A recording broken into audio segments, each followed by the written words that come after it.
உலகத்தாரால் அறிமுகப்படுத்தப்பட்ட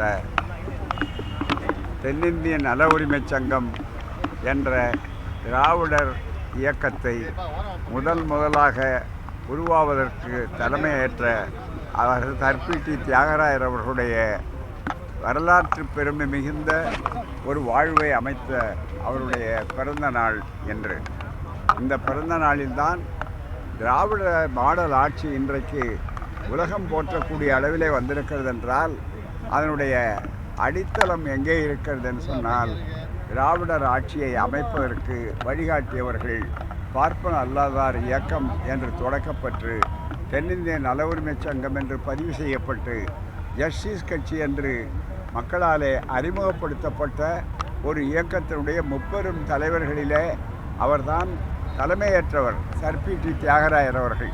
1916 பார்ப்பனர் அல்லாதார் கொள்கை அறிக்கை என்ற பெயராலே நான் பிராமின் மேனிஃபெஸ்டோ என்று உருவாக்கி அதன் மூலம் கல்வி உத்தியோகத்துறையிலே எப்படியெல்லாம் நம்முடைய உரிமைகள் வாய்ப்புகள் மறுக்கப்பட்டன என்பதை புள்ளி விவர ரீதியாக எடுத்து சொல்லி தெளிவுபடுத்தி ஒரு பெரிய இயக்கத்தை உருவாக்கிய பெருமை அவருக்கும் அவரை சார்ந்த தளபதிகளாக இருக்கக்கூடிய CM நாயர் அவர்களுக்கும் நடேசனார் அவர்களுக்கும் உரியது.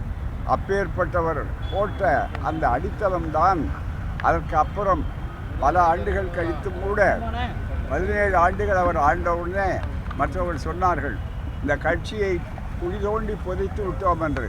ஆனால் பேரறிஞர் அண்ணா அவர்கள் வந்தபோது தெளிவாக சொன்னார், இல்லை அதனுடைய பேரன்தான் நான் மீண்டும் ஆட்சி அமைத்திருக்கிறேன் என்று அவர்கள் 67 சொன்னார்கள்.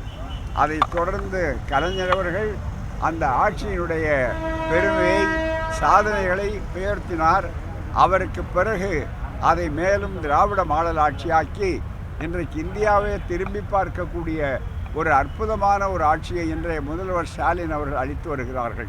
எனவே ஒரு நீண்ட பாரம்பரியத்திற்கு அடித்தளமாக காரணமாக இருந்து அடிக்கட்டுமானத்தை உருவாக்கிய அந்த மாபெரும் தலைவருடைய பிறந்த நாளிலே மீண்டும் தமிழ் மண்ணிலே திராவிட மண்ணிலே பெரியார் அவர்கள் தந்தை பெரியார் அவர்கள் அதனை ஒருங்கிணைத்து ஜஸ்டிஸ் கட்சியும் சுயமரியாதை இயக்கமும் திராவிடர் கழகமாகி திராவிடர் கழகம் பிறகு இரட்டை குழல் துப்பாக்கியாக திராவிடர் கழகம் திராவிட முன்னேற்ற கழகம் என்று வளர்ந்த ஒரு அரசியல் சரித்திரத்தின் துவக்கத்துக்கு உரியவர்தான் இன்றைக்கு சிலையாக மட்டுமல்ல நமக்கு வழிகாட்டக்கூடிய சீலமாகவும் இருக்கக்கூடிய தர்பிட்டி தியாகராயர் அவர்கள்.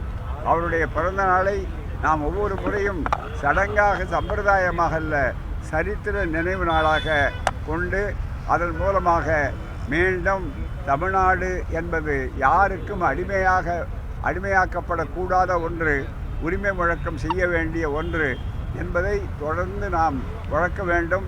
கல்வி, வேலைவாய்ப்புகள், சமூக நீதி என்ற அந்த தொடக்க உரையை அவர்தான் உருவாக்கி வைத்தார்கள். அப்படிப்பட்ட மிகப்பெரிய ஒரு எழுச்சியை இன்றைக்கு பார்க்கிறோம்.